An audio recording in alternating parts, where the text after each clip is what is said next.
has won a silver medal at the Asian Wrestling Championships held in China. Later that year, he won a bronze medal at the World Wrestling Championship held in Kazakhstan. और Sumit sir की बात करूं तो Sumit Malik is an accomplished Indian wrestler. He competes in the 125 kg freestyle category and has represented India in several international wrestling competitions. He won a gold medal at the 2018 Commonwealth Games and has also won medals at various other international tournaments. In 2018, he won a gold medal at the Commonwealth Games held in Gold Coast, Australia. He also competed in the World Wrestling Championships in the same year, where he reached the quarterfinals in the 125 kg category. A huge round of applause. And now for the session, over to you, ma'am.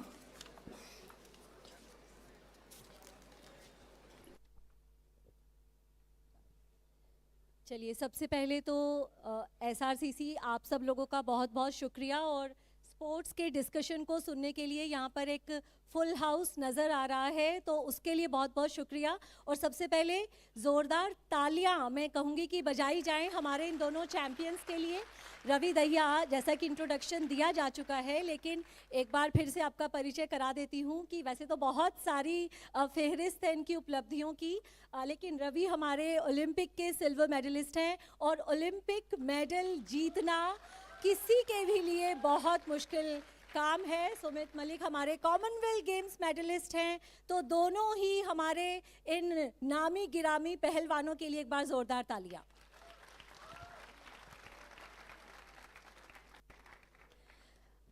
Screen पर हमने इन्हें हमेशा कुश्ती लड़ते हुए देखा है और जो पहलवान जब मैट पर उतरते हैं एक अग्रेशन के साथ उतरते हैं, जब लड़ते हुए नज़र आते हैं अपने विरोधी से बहुत आक्रामक नज़र आते हैं।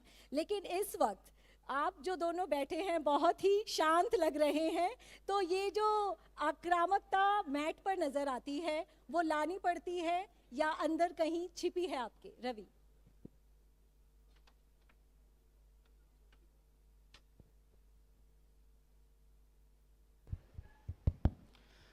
पहले तो आप सभी का बहुत धन्यवाद जो इतना प्यार दिया। और देखो, कई बार आते हैं तो आज कई बार ऐसा लगता है कि जैसे आज तो ऐसा लग रहा है जैसे अपने ही घर में आए हुए हैं, क्योंकि बहुत सारे, तो इसके लिए बहुत बहुत धन्यवाद। और मैडम, जो आप आक्रामकता की बात कर रहे हो ये बात ठीक है, पर देखो गेम एक अलग चीज़ है और एक समाज एक अलग चीज़ है, वो एक अलग एक नज़रिया होता है। वो ऐसी कोई बात नहीं है, जब गेम करते हैं तो वो उसके प्रति काफ़ी सीरियस होना पड़ता है, क्योंकि एक हम तो तकरीबन 2007 से मैं रेसलिंग में हूँ और भाई सुमित तो मेरे से भी 2-3 साल और भी ज़्यादा पुराने हैं। तो एक चीज़ के लिए इतना समय जब दे देते हैं तो उसके लिए जितना हम समय देते हैं उससे ज़्यादा सीरियस होना पड़ता है, क्योंकि वो एक समय होता है। अगर उसके उस टाइम पे अगर हम सीरियस होकर एक अच्छा फोकस के साथ अगर गेम नहीं करेंगे तो फिर रिजल्ट के बारे में कैसे करेंगे? तो मैडम वो एक अलग समय होता है और ये एक अलग समय है, तो इसके लिए मैं आपका बहुत बहुत धन्यवाद। और यहाँ पर एक यंग क्राउड बैठा है। आजकल का जो युवा है वो खेलों से बहुत जुड़ रहा है, वो देख रहा है कि खेलों में आप एक अच्छा करियर भी बना सकते हैं। नेम और फेम जो भी चाहिए खिलाड़ी को आज वो खेलों में मिल रहा है। तो अपनी अगर शुरुआत की बात की जाए कि ओलंपिक मेडलिस्ट हैं वो तो सबने जान लिया, लेकिन शुरुआत कैसे हुई, किस उम्र में हुई, किस तरह से कुश्ती में आए, उसके बारे में कुछ बताइए।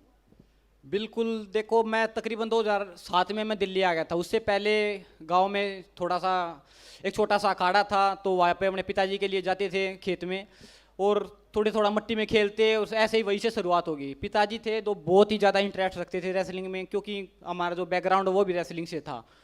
तो पिताजी का एक सपना था कि लड़का देश के लिए खेले और एक देश के लिए खेल के और पदक जीते। तो वहीं से शुरुआत हुई। हमारे गुरुजी थे अंसराज जी, तो उनसे बात हुई, वो दिल्ली लेके आ गए। तो 2007 में तकरीबन मैं दिल्ली आया था, तकरीबन 10 साल का था मैं। तो कोई सोची भी नहीं थी कभी कि इतना एक बड़ा लेवल होगा कभी, क्योंकि 3-4 साल तो ऐसे निकल गए जैसे पता नहीं कैसे गए। क्योंकि बस एक चीज़ तो ठीक लगी कि भाई चलो स्कूल से तो दूर हो गए, पर अब यार ठीक है, अपना सुबह शाम ट्रेनिंग करो, दिन में सो, रात को सो अच्छी तरह से। तो वहीं से एक शुरुआत थी। और अपने सामने जब अच्छे अच्छे रेसलरों को मेडल जीतते देखा तो काफ़ी कॉन्फिडेंस बढ़ा। तो जब ऐसा लगा यार देखो ये मेडल जीत रहे हैं तो एक अलग ही ज़िंदगी जी रहे हैं, तो हम भी इस लेवल पे आएंगे और देश के लिए मेडल। जब से थोड़ा थोड़ा रुझान बढ़ता गया 2010-11 से, और उसके बाद आराम आराम से शुरुआत हुई और 2021 के ओलंपिक तक इस पता नहीं किस तरीके से पहुंच के, ऐसे पता ही नहीं चला कि कब समय निकल गया। बिल्कुल। सुमित, आपकी अगर शुरुआत की बात की जाए, यहाँ पर जो युवा बैठे हैं वो शायद नहीं जानते होंगे कि किस तरह से जो आपका बचपन रहा, बचपन से ही आपका एक संघर्ष का दौर शुरू हो गया था। अपनी कुश्ती में आने की कहानी अगर आप बताना चाहें। पहले तो आप सभी को नमस्कार जी। और मेरा जी, मैं पहले तो बहुत दुबला पतला था, और फिर मैं पहले तो यही है जी, अखाड़े में आते हैं तो ये है कि पहले खिलाते हैं,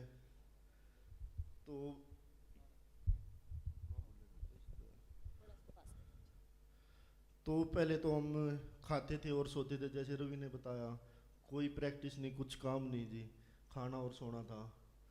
तो ऐसे ही करते करते फिर कोच थे हमारे जो, उन्होंने, मेरा वजन हो गया था जी कम से कम 135 केजी था, अभी घट के 117-18 है।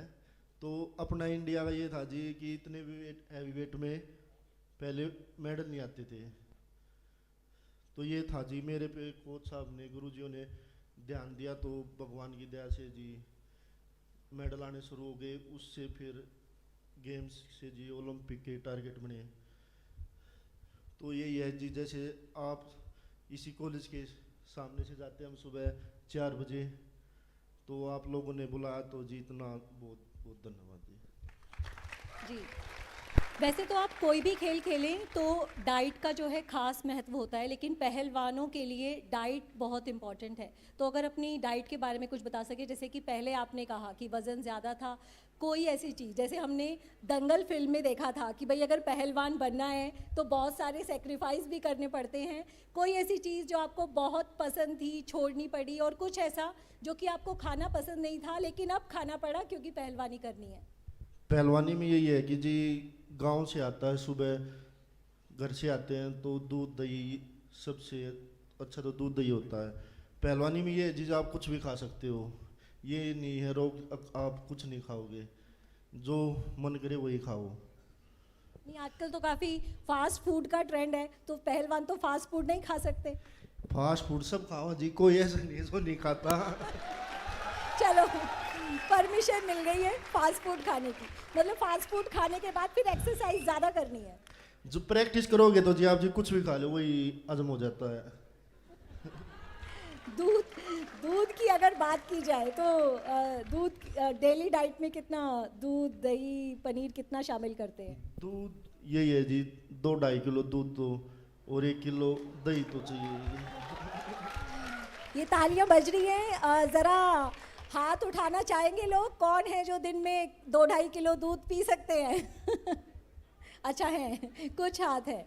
नहीं, लेकिन आजकल सरकार की तरफ से भी एक पोषण अभियान चलाया जा रहा है, बैलेंस डाइट के ऊपर फोकस किया जा रहा है लगातार।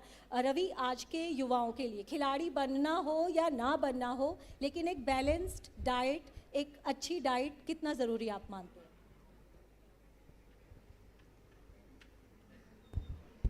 देखो बिल्कुल बहुत ज़रूरी है, क्योंकि देखो सबसे पहले कोई खिलाड़ी बनना या कोई आईएएस बनना या आईपीएस बनना वो बाद की बात होती है। मैं तो ये मानता हूँ कि पहले एक आदमी को फिट होना चाहिए, उसके बाद ही सारी चीज़ आती हैं। पहले फिट होते हो, उसके बाद एक समाज में भी आपको एक रहना पड़ता है, वो सब दूसरी चीज़ आती है। और तीसरे पे फिर ये आता कि आप क्या हो, किसी कोई गेम में हो या फिर कोई बड़ा ऑफिसर हो, किसी भी चीज़ पे हो। तो डाइट सबसे ज़रूरी है, क्योंकि पहला जो सुख है वो निरोगी काया ही है। तो मैं सबको बस यही कहूँगा कि आप एक अच्छे रूटीन के साथ एक अच्छा खाना भी खाएं। चलो कई बार हो जाता, कई बार चले जाते हैं तो खाना पड़ता, पर उसके बाद फिर ये हमारा तो रेसलिंग में यही रहता है कि अगर आपने कुछ ज़्यादा खाया तो फिर सुबह खाया, शाम को खाया तो अगले दिन सुबह ट्रेनिंग में 15-20 मिनट और भी ज़्यादा देनी पड़ेगी। तो वो एक ऐसा शेड्यूल होता है। बिल्कुल। और आजकल एक फिट इंडिया कैंपेन भी चल रहा है कि सबके लिए फिट रहना बेहद ज़रूरी है। तो कितना ज़रूरी मानते हैं कि सबको अपने डेली रूटीन में कुछ ना कुछ अपनी फिटनेस के लिए करना? बिल्कुल देखो, बिल्कुल बहुत ज़रूरी है, क्योंकि हम इतना समय तो हम निकाल ही सकते हैं कि दिन में आधा घंटा या 1 घंटा तकरीबन, तो वैसे नहीं तो फ़ोन में घुस के भी निकाल देते हैं। अगर आप अपनी बॉडी पे अगर आधा 1 घंटा लगाओगे तो आप काफ़ी एक यंग दिखोगे, काफ़ी बॉडी मतलब एक अच्छी लगेगी और खुद भी एक अच्छा महसूस होगा। तो ये सबसे ज़रूरी है। और पीएम की मैं जो हमारे प्राइम मिनिस्टर हैं उनका बहुत धन्यवाद भी दूंगा कि उनकी जो स्कीम है ये बहुत बहुत ही ज़्यादा देश के लिए कामयाब है, और बहुत बहुत उनका धन्यवाद भी देता हूँ। बिल्कुल। तो सबके लिए फिट रहना बहुत ज़रूरी है। फिटनेस के लिए कुछ ना कुछ ज़रूर सबको करना चाहिए। सुमित, अगर एक हम पहलवान के रूटीन की बात करें, आपके डेली रूटीन की, किस तरह का आपका रूटीन रहता है, किस तरह की एक्सरसाइजेज आप करते हैं अपने आप को इस लेवल पर फिट रखने के लिए? रूटीन यही रहता है जी, सुबह हम 4 बजे उठ जाते हैं, तो 4 बजे उठ के 1 घंटा प्रैक्टिस करते हैं, फिर सो जाते हैं।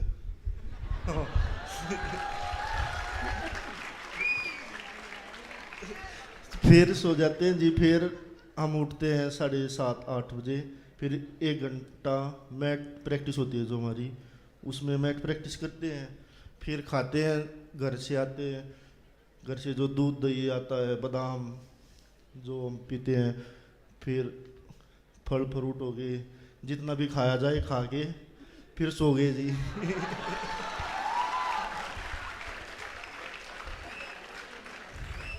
फिर ये अभी जो हमारा टाइम है, अभी उठते हैं फिर शाम को जी 4 बजे, 4 बजे से शाम के 6-7 बजे तक प्रैक्टिस होती है 3 घंटे, फिर वही रूटीन है जी, खाना और सोना। अच्छा, जो लोग ये तालियां बजा रहे हैं खाने और सोने पर, जो उसके बीच में जो एक्सरसाइज वाला पोर्शन है जिसके बारे में कि डिटेल में नहीं बता रहे हैं, तो उसकी वीडियोस आपको ज़रूर देखनी चाहिए कि कितनी कड़ी इनकी ट्रेनिंग होती है। रवि के अगर आप इंस्टाग्राम अकाउंट पर जाएंगे तो वहाँ पर आप देख सकते हैं, क्योंकि बहुत सारे इनके फिटनेस ट्रेनिंग के वीडियोस हैं वहाँ पर।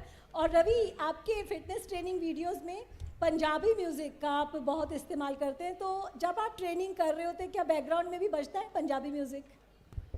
मैडम देखो, पहली बात तो ना, ये जो रील वील होती है ये हमारे बस की इंस्टाग्राम संभालना या सोशल मीडिया चलाना होता ही नहीं है।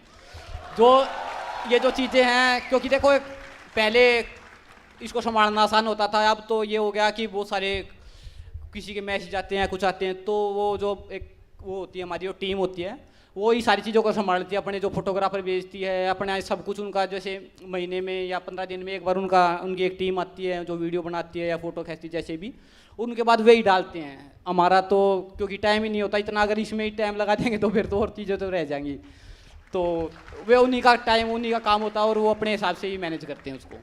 लेकिन काफ़ी धार्मिक भी हैं आप, हमने देखा शिव भक्त हैं, हनुमान भक्त हैं।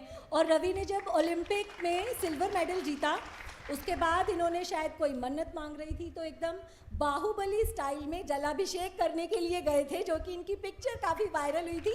उसके बारे में कुछ बताइए। मैडम, कोई मन्नत वाली तो कोई बात नहीं थी, पर हाँ हम हरिद्वार गए थे, मैं था, सुमित भी था, हम कई जने थे, तो एक प्रोग्राम था, तो वहाँ पे गए थे, तो पास में सोचा कि अब यहाँ पे आए हैं तो ज़रूर गंगा माता में डुबकी लगाएं, और वैसे एक तो फ़ोटो भी ले ली, और वो फोटो ज़्यादा ही वायरल हो गई थी।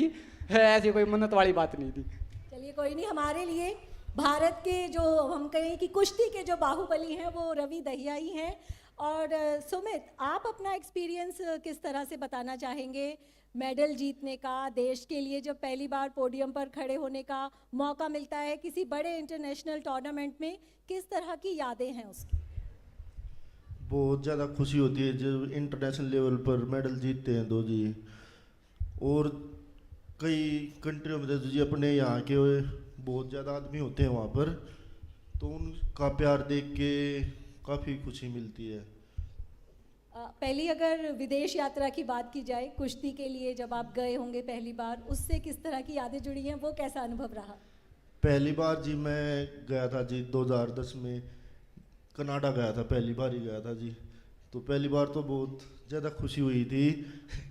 तो वहाँ जाके हम जी 3-4 दोस्त थे, तो वहाँ जो हमारा जो खाना बनाता था जी, वो बोले कि जिनके घर पे रुके थे, टूर्नामेंट हो रहा था वहाँ, तो आप यहीं रुक जाओ कनाडा में ही। तो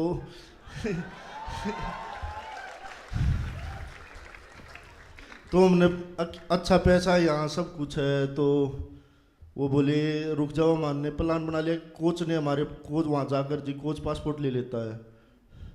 तो एक दोस्त है वो कोच के रूम में गया, रात को पासपोर्ट लेके आ गया, तीनों गए। तो हमने ये प्लान मान लिया पासपोर्ट को पाट देंगे, अब यहीं रहेंगे।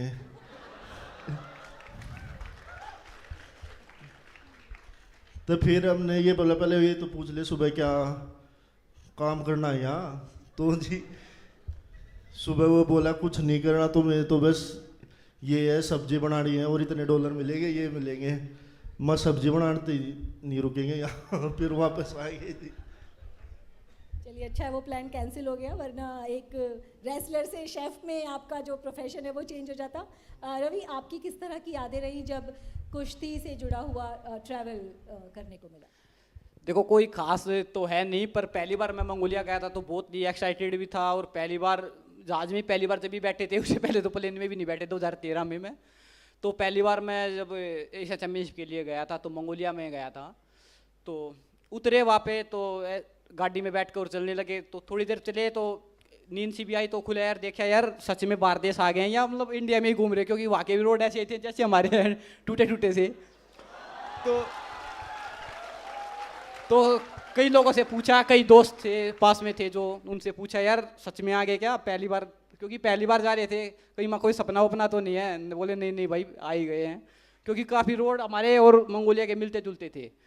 तो हम तो पहली बार सच में खो भी गए थे मंगोलिया में, क्योंकि हमारी आखिरी दिन कुश्ती थी और हमें रात को 2 बजे निकलना था। और वहाँ जहाँ से कुश्ती हो रही थी वही पास में शहर था, और जहाँ पे हम रुके थे वो काफ़ी दूर था, तकरीबन 1.5 घंटे का रास्ता था। तो हम वहीं पे उतर लिए, भाई अब तो मेडल भी आ गया और पहली बार बाहर आए तो चलो घूमते हैं। तो घूम तो लिया और बस भी निकल गई और हम रह गए। तो काफ़ी मुश्किल भी हुई यार, पता नहीं कहाँ रह गए, क्योंकि रात को वहाँ पे जहाँ पे हम रुके थे वहाँ पे पार्टी भी थी और रात को निकलना भी था। बहुत मतलब वहाँ के लोगों को तो इंग्लिश का तो कोई बोला, हम भी ऐसे इंग्लिश वाले कुछ और कुछ वो ऐसे ही दोनों। तो मतलब माथा पिटे, तकरीबन 2-3 बजे तक वहाँ पहुँचे मुश्किल से। तो इस तरीके से राम राम मतलब पहुँच तो गए, पर ऐसे ही पहुँचे कि हम पहुँचे और बस निकलने वाली थी, क्योंकि सारा सामान नीचे आया हुआ था और बस निकलना था जब, तो पर किसी न किसी तरीके से पहुँच तो गए वहाँ पे। चलिए आजकल के जो युवा हैं, हम देखते हैं कि बॉडी बनाने के लिए काफ़ी सप्लीमेंट्स का इस्तेमाल कर रहे हैं, शॉर्टकट चाहते हैं, फिट रहना ज़रूरी है। तो आप यूथ के लिए क्या एक मैसेज देना चाहेंगे हेल्दी वे में, अगर उन्हें अपनी अच्छी बॉडी बनानी है तो? देखो बिल्कुल शॉर्टकट तो मैं मानता हूँ कि कुछ होता ही नहीं है। अगर आप किसी भी चीज़ में से अगर शॉर्टकट चाहते हो तो आप बहुत जल्दी मतलब इसको आपको निराश ही होना पड़ेगा। कुछ भी चीज़ें हैं उसको एक शांति से करो और एक प्लान बना के करो तो आप ज़रूर मतलब फिट भी हो जाओगे। और कुछ ना कुछ चीज़ें हैं जो ज़रूरी भी होती हैं, क्योंकि समय हर चीज़ में लगता है और वो समय लगना भी चाहिए। तो मैं सबको बस यही कहूँगा कि आप एक अपनी बॉडी के लिए पूरा फिट रहने के लिए एक अपना शरीर पर पूरा ध्यान दें, दिन में 1 घंटा 1.5 घंटा जरूर निकाल लें। और आप जितना वो फूड सप्लीमेंट से ज़्यादातर दूर रहने की कोशिश करें, क्योंकि हमारे देश में ना बहुत सारी चीज़ें हैं जो मतलब मैं मानता हूँ कि कई जगह अच्छी भी मिलती है, पर कई जगह ऐसा होता है कि आप क्या पता कौन क्या दे दे, कुछ भी दे सकता है। तो यही है, इससे थोड़ा ज़्यादा दूरी बनाओगे तो अच्छा, क्योंकि बहुत सारी चीज़ें हम खा सकते हैं, जैसे हरी सब्जी भी हैं बहुत सारी। सुमित, आप क्या मैसेज देना चाहेंगे यूथ को? मैं तो यही कहूँगा जी कि सुबह शाम चाहे 20 या 25 मिनट के लिए प्रैक्टिस करनी चाहिए, चाहे कुछ भी है जाए, इसमें योगा आ गई जी। आप रनिंग भी कर रहे हो तो कम से कम जी 20-25 मिनट का स्टेमिना तो होना ही चाहिए आप में जी। तो स्टेमिना डेवलप करें। रवि, अब तक के आपके करियर की अगर सबसे अच्छी हम मेमोरी की बात करें, कौन सा एक पल है जो सबसे यादगार है, और अगला आपका क्या लक्ष्य है? मैडम यादगार पल तो बहुत सारे हैं, पर जब एक बार मैं 2019 में जब वर्ल्ड चैम्पियनशिप के लिए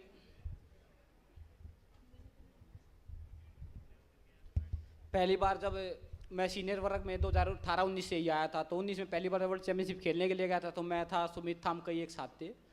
तो वहाँ का अनुभव था एक बहुत बेहतरीन भी था, और अब सोचता हूँ उसको तो ऐसा लगता कि यार शायद कुछ और भी हो सकता था, क्योंकि हम एक टारगेट बनाते हैं ना, वो बहुत मैं मानता हूँ कि हम बहुत लेट चलते हैं हर चीज़ में। जो इंडियन हैं वो बहुत लेट चलते हैं, कि टारगेट बनाते हैं तो बहुत लेट बनाते हैं, या मतलब सबसे बड़ा नहीं बनाने पाते हैं। क्योंकि उस टाइम मैं बस यही सोच के गया था कि एक देश के लिए मेडल जीतना है, और क्वालिफाई तो अपने आप ही हो जाएगा अगर हम मेडल जीतते हैं तो। हाँ, अगर हम ये सोच के जाते हैं कि हम देश के लिए मतलब एक वर्ल्ड चैम्पियन बनना है, या अगर ये सोच होती तो आज मैं सच बताऊँ 2019 में मैं वर्ल्ड चैम्पियन भी होता। और अगली बारी बस यही कि अब सितंबर में वर्ल्ड चैम्पियनशिप है और एशियन गेम्स भी दोनों के दोनों एक साथ हैं, और अगले साल पेरिस ओलंपिक है। तो बस यही चाहूँगा कि देश के लिए यहाँ से दोनों जहाँ भी खेलें अब, और 2024 में पेरिस में खेलें तो देश के लिए गोल्ड मेडल जीतें। यही उम्मीद है कि आप गोल्ड मेडल ही जीतें। सुमित, आपका अगला टारगेट? अभी टारगेट तो जी पहले तो एशियन गेम्स ही हैं, फिर 2024 में ओलंपिक है। यही टारगेट है कि जी ओलंपिक में मेडल लेना। अब की बार 2 ओलंपिक जा लिए जी मेरे, अब की बार तीसरे में मेडल लेके आना जी। तो ओलंपिक में हम कहें कि अनलकी रहे कि कोटा मिस किया। उम्मीद करते हैं कि अगले ओलंपिक के लिए आपकी टिकट ज़रूर पक्की हो। बहुत बहुत शुक्रिया आप दोनों का हमारे साथ जुड़ने के लिए, और इस युवा वर्ग के साथ अपना जो संदेश है वो साझा करने के लिए बहुत बहुत शुक्रिया। Thank you, thank you, thank you madam. Thank you भाई सबने।